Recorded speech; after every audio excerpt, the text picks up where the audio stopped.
A bright girl trying to navigate through the turbulence of her teenage years. But what only those closest to her knew back then was that Tracey was suffering. Her battle with anorexia would nearly kill her and make her the 90s poster child for eating disorders. But the headlines never told the full story. Show me that smile again. Show me that smile. Don't waste another minute on your crying. Ever since she was a child, she's been asked to show us her smile. But we didn't know how much pain was hidden behind those smiles. Today at 29, she can talk about just how aptly named her sitcom really was. Are you a success story? Yes. Yeah, I'd have to say so. I feel like I'm a success story because I couldn't imagine myself at this place 6 years ago. 6 years ago, her battle with anorexia nervosa put her on the cover of People. At 23, her journey from girl to woman was still a troubled work in progress. I was like not one of those people like who was in a hurry to grow up. I really wasn't. I milked my childhood for all it was worth. The oldest of 5 sisters, Tracey was raised in suburban Los Angeles. Her father, Harry Gold, a prominent Hollywood agent, landed Tracey her first TV job when she was only 4, as the Northern bathroom tissue girl. When you put strong and soft together, it feels soft. The stage was set. Tracey literally grew up in front of the camera, appearing in dozens of roles, from television to movies. Nothing, I'm not hungry. When I've walked onto a set, I've always been very assertive, very, even as a little girl, it was kind of scary, but kind of, very in charge and okay and confident. And in stark contrast to the person she was off camera. Alone on stage, alone on camera, fearless. Mm-hmm. But in life, didn't want to leave the womb. It was almost like I was 2 different people, and I always have been. I started to develop, and it scared me. It wasn't really about wanting to look young for the camera. I didn't care about that. What I cared about was like, oh my God, this means I'm not going to be a little girl. This means I'm going to have to grow up. Where does that mean? It was like change. It was like the feeling of change. It was scary to me. There's not much a 12-year-old can do about growing up. But like many girls, she thought she'd found a way, only she didn't learn it from other girls. I had gone on location, and all the adults were kind of skipping meals, and I was like, oh, I can do that too. So I started to skip meals with the adults. Her parents took her to a pediatrician who first diagnosed anorexia. The dieting stopped, but the underlying problems didn't, and there were other issues. You were diagnosed ADD. Right. Which means attention deficit disorder. I'm just a lot of fun, aren't I?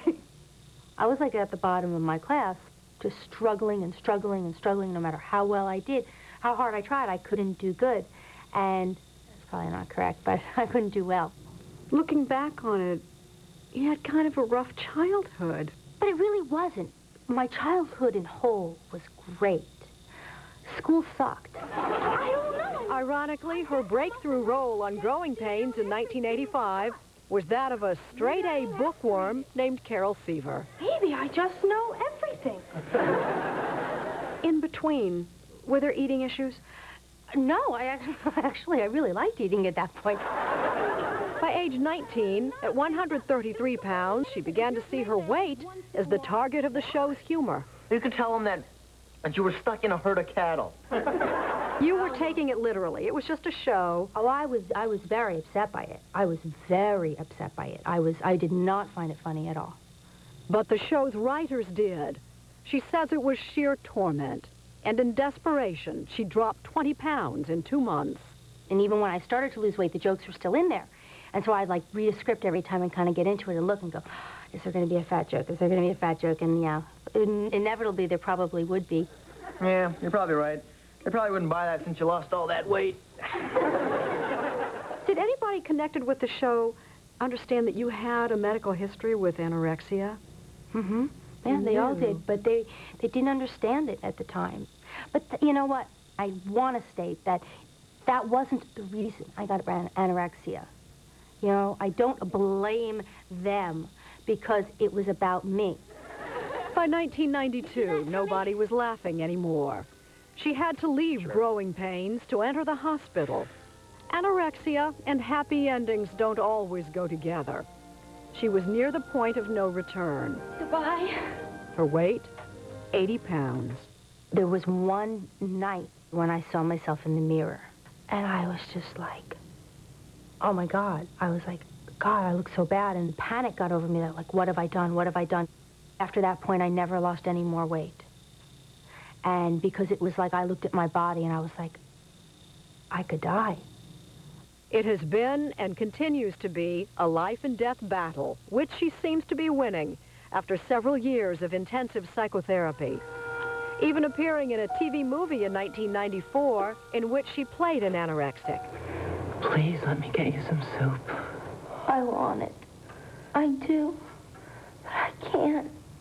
Maybe another girl playing this wouldn't get the full seriousness of it. The horror of it. Maybe in some way I was meant to do this and I could really help other people. I think it helped me also. Today, she's still working with a steady TV movie career. But in real life, Tracey is also a wife and mother. I can't imagine anything more bold for an anorexic than to decide to become pregnant. Yeah. And, you know, of course, my husband looked, he's like, are you going to be able to handle this? I all of a sudden came of this, like, realization that, wait a minute, it would be about my baby and not about me, and it wouldn't be about getting fat. It would be about nourishing my baby, and I would become a mother.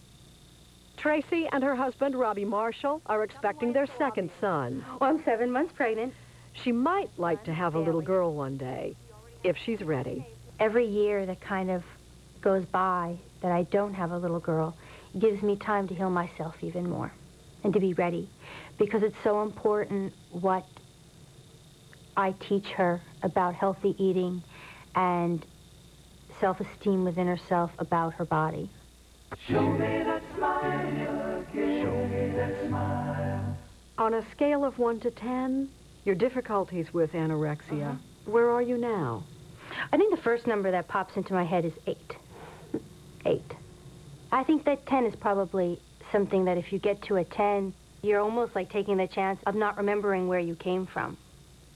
I was really, really, really sick. And it's all about that I've gotten better, you know?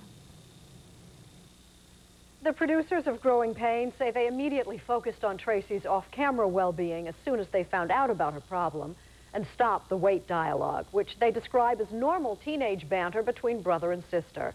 And that's probably true, but even in real life, that kind of teasing can have dire consequences. Speaking of consequences,